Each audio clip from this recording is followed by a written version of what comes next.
Those who want to listen it in English, it will be available in the later part of this video. मैं एक चीज़ आप सभी के साथ share करना चाहता हूँ और मैं समझता हूँ कि ये जो अल्फाज़ें मैं आप सभी के सामने अभी रखूँगा, ये कहीं ना कहीं आपकी प्रिपरेशन को वो कैटलिस्ट की तरह काम करेगा। और हमेशा स्टूडेंट फरमाइश उन्हीं चीज़ों का आप सभी के सामने रखा है। साल 2019 को जब मैं भी बड़ा हताश हुआ करता था, क्योंकि हर कोई ये कहता था कि मॉक टेस्ट देना काफ़ी ज़रूरी रहता है, और स्टूडेंट फरमाइश भी आप सभी को अभी भी बताता है कि मॉक टेस्ट देना काफ़ी इंपॉर्टेंट होता है। मॉक टेस्ट देता गया, एक नहीं, दो नहीं, तीन नहीं, 4, 5, 6, 7, 8, 9, 10। और वो वीडियो आपने देखा होगा जहाँ पे मैंने तकरीबन 70 मॉक टेस्ट की पूरा लेखा चिट्ठा आप सभी के सामने रख दिया था। खैर, उस मॉक टेस्ट में अगर आप देखोगे तो एक चीज़ जो मुझे समझ में आता है कि इंग्लिश के जो मार्क्स है काफ़ी फ्लक्चुएट होती थी। फ्लक्चुएट इन द सेंस, कभी 17 आता था तो कभी 20 आ जाता था, कभी 25 आता था, कभी 12 भी आता था, कभी 6 भी आता था।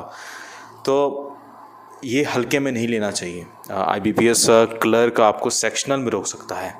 आपकी इंग्लिश अगर आपकी कमज़ोरी है तो फिर आप सेक्शनल रुक जाओगे तो आप जो सपना देख रहे हो अब वो टूट सा जाएगा। तो जैसे ही मैं मॉक टेस्ट देता गया, वो होता है ना कि हमको बताने के लिए जो है वो नहीं थे कि यार मॉक टेस्ट किस तरीके से अटेम्प्ट किया जा सके। तो मैंने अपने एक्सपीरियंस से सीखा है और मैं चाहता हूँ कि मैं इस एक्सपीरियंस को आप सभी के साथ शेयर करूँ। दोस्तों, एक चीज़ उसके बाद मैंने जो इम्प्लीमेंट की वो ये थी कि एक दिन मैं बैठा था ऐसे ही शाम को, और मैं सोच रहा था कि इंग्लिश को क्या ऐसे किया जाए कि वो एक कंसिस्टेंट मार्क्स, एटलीस्ट अगर मुझे 15 भी आ रहा है तो मैं ये गारंटी के साथ चल सकूं कि हर मॉक टेस्ट में मेरा 15 आ रहा है। तो वो एक बड़ा सवाल था मेरे लिए, और उतना अगर मैं भी कर लेता तो बहुत बड़ी बात होती, क्योंकि बाकी का हिसाब किताब मैं कर सकता हूँ। रीजनिंग में कितना लाओ, मैथ्स में कितना लाओ, तो तीनों मिला के कितना हो रहा है, तो वो बड़ी बात हो जाती है। तो फिर शाम को ऐसे बैठा था और मुझे याद आया, मेरे एक गुरु ने मुझे बताया था कि सैम्पल पेपर को जब जितना आप रिवाइज़ करोगे, प्रैक्टिस नहीं रिवीज़न भी करोगे, तो वो आपके लिए काफ़ी हेल्प करेगी। तो फिर मैंने उठाया, मैंने जितना भी मॉक टेस्ट दिया था उस टाइम पे मुझे याद नहीं आ रहा है, उठाया सबको एक एक करके, सभी इंग्लिश के सेक्शन को ज़्यादातर मैंने उसको बस रिवाइज़ किया। और उससे हुआ क्या, मैंने आपको इससे पहले वाली वीडियो में भी बताया था कि जितने भी ग्रामेटिकल रूल्स पूछे जाते हैं वो एक बार फिर से आपके नज़रों के सामने फ्लैशबैक हो जाती है, और जो भी पैसेज आपने किया है तो उसकी एक टेस्टिंग हो जाती है कि यार किस तरीके से पैसेज को अटेम्प्ट किया जाए, किस तरीके से मैच द कॉलम्स को अटेम्प्ट किया जाए, किस तरीके से क्लोज टेस्ट को अटेम्प्ट किया जाए। तो उससे मेरी रीडिंग हैबिट बढ़ने लगी और उससे मैं कहीं ना कहीं और मोटिवेट फील कर पाया, और अपने आप को लगने लगा कि यार नहीं यार, अब इंग्लिश अगर कुछ भी हो तो एक कंसिस्टेंट मार्क तो आएगा ही, भले 10 मार्क्स आए, भले 15 मार्क्स आए, लेकिन कंसिस्टेंट मार्क्स मेरा फिर आता गया, और वो आपके लिए काफ़ी मददगार सिद्ध होगा। तो अब इन कुछ ही दिनों बचा है दोस्तों, कुछ ही अंतराल बचा है। मैं आप सभी से प्रार्थना करना चाहता हूँ कि आप लोग बस मॉक टेस्ट जो भी आपने बनाए हैं, देखो अभी मैं आपको ये बोल रहा हूँ कि मॉक टेस्ट ख़त्म कर लेना चाहिए, दैट मीन्स मैं एज्यूम कर रहा हूँ कि आपने 50 मॉक टेस्ट ख़त्म कर लिया है, इसलिए आप इस वीडियो को देख रहे हैं, ठीक है। तो वो हो गया है, तो आप शुरू करिए कि आप मॉक टेस्ट को रिवाइज़ कर सकें, प्लस आप लास्ट 3 से 4 साल के प्रीवियस ईयर के क्वेश्चंस को उठा के प्रैक्टिस करिए। वो आपके IBPS के माइंडसेट को पढ़ने के लिए मदद करेगा।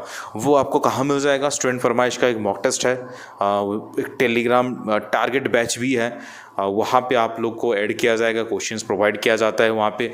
आज तो बाकायदा हमारे एडमिन ने पब्लिक टेलीग्राम चैनल पे भी 25 DI के क्वेश्चंस IBPS क्लर्क के लिए प्रैक्टिस करने के लिए आप लोगों को प्रोवाइड करवा दिया है यार।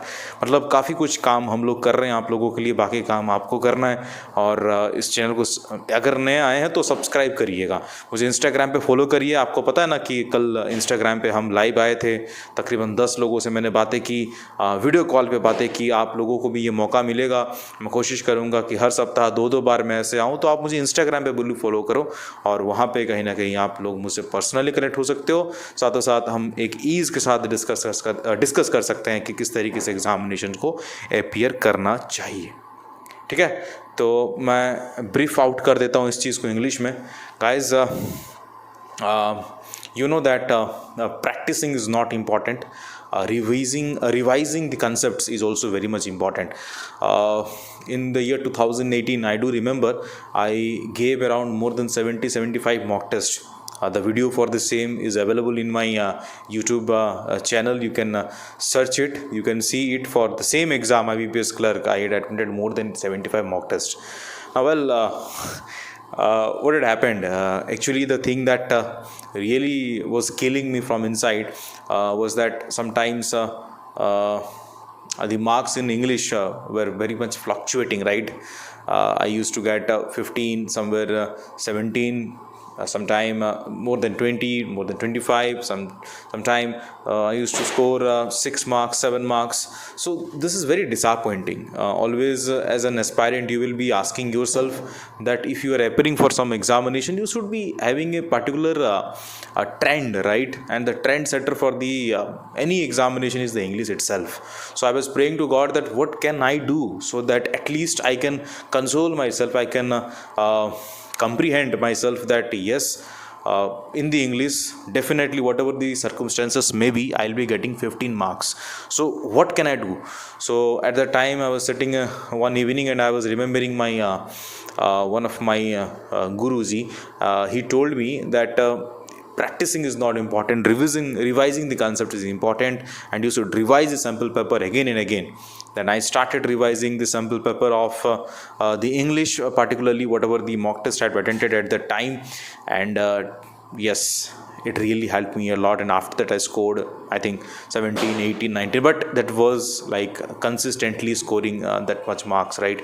So it was very much fine for me, and this strategy will definitely work for you guys, because you have very little time left with all of you, because on 5th, from the 5th of this December, I think 7 or 8 days to go, you will be encountering the last exam of this year. So definitely you should be preparing well for this examination. Well, you should be revising the mock papers. I assume that you have already attended more than 50 mock tests as per the formula set by me and Student Farmaish. Definitely now you should be going for the English revising concepts, because that will help you to understand that whatever the grammatical rules you have forgotten, right, that will be helping you. The passage which you attempted in the mock test, that will also help you. And reading habit, why not? You should be attempting the mock test of the previous years also. I think from 2015 to 2020, the sample paper is also available. You can go and search from any of the mock tests. I think we have also provided last 3 years mock test. You can go and search it. If I'm not wrong, I think it's 3 years or 2 years. Go and attempt it, because previous year papers are also very much important. Guys, if not followed me on Instagram, do follow me on Instagram. Yesterday, you know that I came live. I was live with all of my subscribers, more than 10 subscribers, and the video is also there in the YouTube, and you will also be getting a chance to be discussing with me on the live Instagram video. And do you know one thing? Our admin has put I think more than 25 questions for the IBPS clerical examination regarding the DI, data interpretation. Definitely go and join there. You will get the questions for free, and if you get yourself enrolled in the yearly package, you will definitely be added in a private Telegram channel, and yes, that will help you out. मिलता है next वाले video. तब तक ले जय हिंद, जय भारत, शब आखिर, love you. अपनी सेहत का बिल्कुल ध्यान दीजिएगा। नमस्कार, जय हिंद, नमस्कार।